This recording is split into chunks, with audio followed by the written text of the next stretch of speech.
नमस्कार साथियों।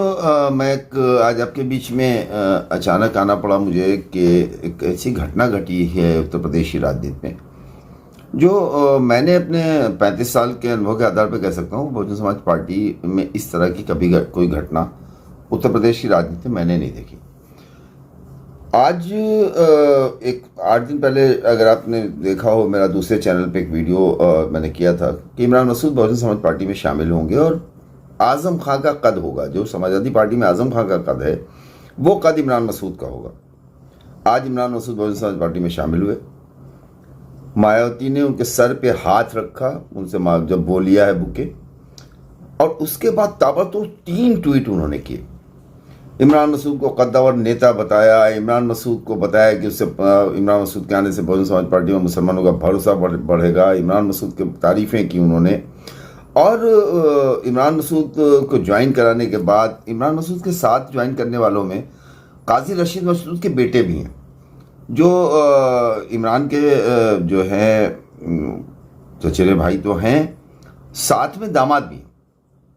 तो वो भी आज शामिल हुए हैं। तो ये भी एक बहुत बड़ी खबर है। काजी रशीद मसूद जो है उनके बेटे भी बहुजन समाज पार्टी में आ गए। तो ये दोनों परिवार, काजी रशीद मसूद पश्चिमी उत्तर प्रदेश का एक बड़ा नाम है, केंद्रीय मंत्री रहे हैं, कई बार सांसद रहे हैं और मेयर वहाँ के चेयरमैन रहे हैं। इमरान मसूद भी एक बहुत बड़ा नाम है और इमरान मसूद को बोटी बोटी के लिए जाना जाता था। उन्होंने अपने एक भाषण में विवादित भाषण दिया था 2014 के चुनाव में, और बहुत कम वोटों से इमरान मसूद वो चुनाव हारे थे। लेकिन वो भाषण जो है उसकी वजह से इमरान मसूद को समाजवादी पार्टी में जाने के बावजूद समाजवादी पार्टी ने उनको टिकट नहीं दिया था, क्योंकि समाजवादी पार्टी किसी भी ऐसे मुस्लिम को डाइजेस्ट नहीं कर पाती है जो इस तरह जिसने मोदी पे हमला किया हो।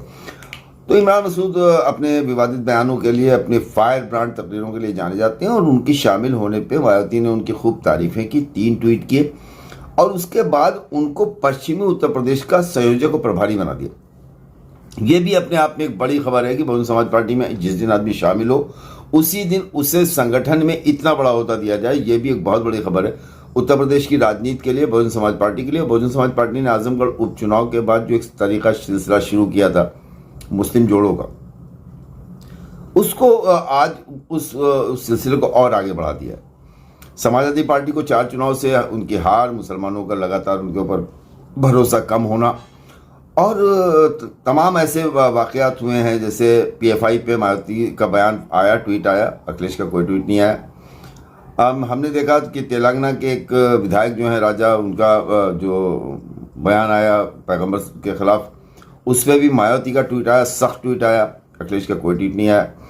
उसके अलावा तमाम तरह के ऐसे मामले हुए जिसमें मायावती का तो ट्वीट आया लेकिन अखिलेश उस पर खामोश रहे। लोग विधानसभा चुनाव जब चल रहे थे उस जमाने में जब हिजाब का मामला आया था तो ANI ने जब उनसे बाइट देनी चाहिए थी हिजाब पे, तो अखिलेश यादव ने जब वो रिपोर्टर उनसे पूछ रहा है हिजाब पे आपका क्या कहना है, तो उनका कहना है आवाज़ नहीं आ रही। वो आवाज़ आज तक सोशल मीडिया पे गूंज रही है, वो वीडियो घूम रहा है, लेकिन अखिलेश यादव ने ये जवाब दिया था कि मुझे आवाज़ नहीं आ रही, आवाज़ नहीं आ रही। मुस्लिम्स को मंच पे नहीं आने देना, मुस्लिम्स को मंच पे वो नहीं करना, आजम खान से जेल में मिलने नहीं जाना, तमाम तरह की इस तरह की बातें थी जो अखिलेश पे की गई। और आज मायावती ने एक इतना बड़ा गेम खेला है, इमरान मसूद को शामिल ही नहीं किया बल्कि शामिल करने के साथ उनको पश्चिमी उत्तर प्रदेश का प्रभारी बना दिया है। अगर लोकसभा के प्रभारी बनाए होती सहारनपुर का तो ये होता कि लोकसभा में उनको टिकट देने के लिए पार्टी में आए, लेकिन पूरे पश्चिम का प्रभारी बनाना एक बड़ा संदेश है मायावती की राजनीति को देखते हुए। सच ये जो 2024 के चुनाव है ना, इसमें रोज़ एक करवटें बदली जा रही हैं, रोज़ नए नए समीकरण बन रहे हैं, बिगड़ रहे हैं, रोज़ लोग पार्टियां छोड़ रहे हैं, दलों में जा रहे हैं, गठबंधन होने की बातें चल रही हैं। मायावती को 13% वोट मिला था विधानसभा के चुनाव में, और ये तब मिला था जब सेंट्रलाइज हो गए सभी बिरादरियों का, सभी जो भाजपा सरकार के खिलाफ थे उनका वोट, सारा मुस्लिम वोट, मुसलमानों का 91% वोट भारतीय जनता पार्टी को मिला था। ये अपने आप में इतिहास है कि 91% वोट भारतीय जनता पार्टी के खिलाफ समाजवादी पार्टी को गया था। उसके बावजूद समाजवादी पार्टी 125 पे जाके अटक जाती है। तो ये चर्चा होने लगी कि हम समाजवादी पार्टी 2014, 17, 19, 22 4 चुनाव, फिर आजमगढ़ चुनाव, फिर रामपुर उपचुनाव, इतने चुनाव लगातार अखिलेश के नेतृत्व में हार गए। तो फिर मुसलमान इतना वोट देने के बाद भी अगर समाजवादी पार्टी के साथ भारतीय जनता पार्टी को नहीं हरा पाए तो उसको अपना नया ठिकाना तलाश करने की बात थी। पश्चिमी उत्तर प्रदेश वैसे भी मुसलमान बहुजन समाज पार्टी को कई बार वोट दे चुका है, और इस बार का भी जो लोकसभा का चुनाव हुआ था सपा बसपा गठबंधन का, उसमें सपा के 5 MP जीते थे और बहुजन समाज पार्टी के 10 जीते थे। और 10 में सहारनपुर था, अमरोहा था, बिजनौर था, नगीना था, ये 4 सीटें तो वहीं से थी, पश्चिमी उत्तर प्रदेश से। और मेरठ तो बहुत कम वोटों से बहुजन समाज पार्टी का उम्मीदवार हारा था। ऐसे में ये चर्चा आज बहुत तेज शुरू हो गई इमरान के ज्वाइन करने के फौरन बाद से, कि बहुजन समाज पार्टी ने एक तुरुप का इक्का खेला है और एक दांव ऐसा खेला है कि पश्चिमी उत्तर प्रदेश से साधते हुए पूर्वी उत्तर प्रदेश में गुड्डू जमाली, पश्चिमी उत्तर प्रदेश में इमरान मसूद, और इमरान मसूद के साथ कहा यह जाता है कि पश्चिम उत्तर प्रदेश के तमाम मुस्लिम नेता जो समाजवादी पार्टी में हैं वो बहुजन समाज पार्टी का दामन थाम सकते हैं। कहा यह जाता है कि इमरान मसूद को मायावती ने फ्री हैंड दिया है, इमरान मसूद को मायावती ने पूरी तरह से दे दिया है कि आप मुस्लिम समाज को जोड़ें। और अगर जिस तरह के आज के ट्वीट्स बताते हैं, मायावती की कार्यशैली देखते हुए, मायावती का तरीका देखते हुए, ये ट्वीट बता रहे हैं कि मायावती ने सीरियसली मुस्लिम वोट को अपनी तरफ करने के लिए पुराने ढर्रे पे चल पड़े हैं, जो काशीराम का ढर्रा हुआ करता था, दलित मुसलमान करो विचार, कब तक सो गए अत्याचार, दलित मुसलमान जागा है, चोरो चक्का भागा है। तो ये जो नारे थे, इसका जो वो है मूर्ति रूप लेने का समय आ गया है। मुझे लगता है सतीश मिश्रा को जिस तरह से किनारे किया गया है, आज भी इमरान मसूद की ज्वाइनिंग में सतीश मिश्रा नहीं दिखाई दे रहे हैं, तो इससे ये साफ हो रहा है कि बहुजन समाज पार्टी सतीश मिश्रा को और आजमगढ़ का उपचुनाव का स्टार प्रचारक भी नहीं बनाया गया था।